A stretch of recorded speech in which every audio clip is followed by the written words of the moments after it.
You look at the S&P 500 charts and genuinely believe the economy is a reliable building.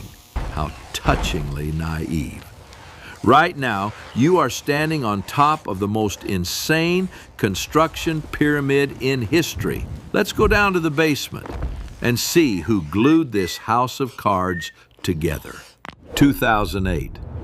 Lehman Brothers breaks the load-bearing pillar of global finance by giving mortgages to people without jobs. In a normal world, this means demolition.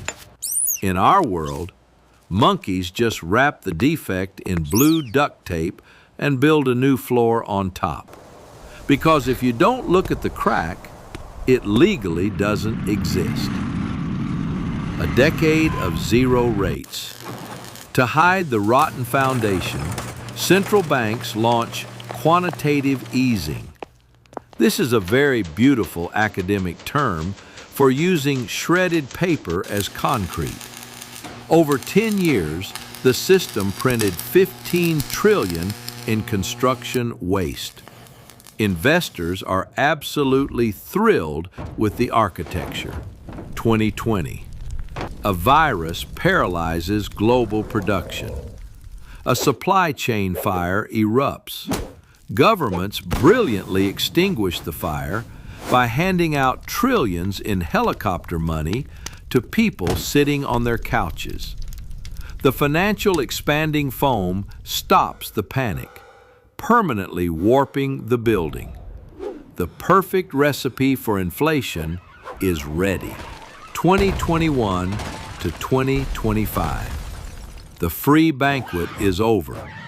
Geopolitics and wars tear apart logistics.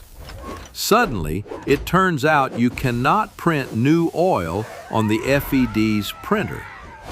Faced with real inflation, central banks panic and yank the interest rate lever up, breaking their own paper floor. March 2026. You have successfully built a fake future on a mountain of debt, inflation, and duct tape. But gravity is the only macroeconomic metric you cannot negotiate with. It is time for kinetic correction. We are falling, but at least in 4K resolution. If you enjoy watching engineering disasters from a safe armchair, subscribe. It won't save your savings, but at least you'll be falling with a smile.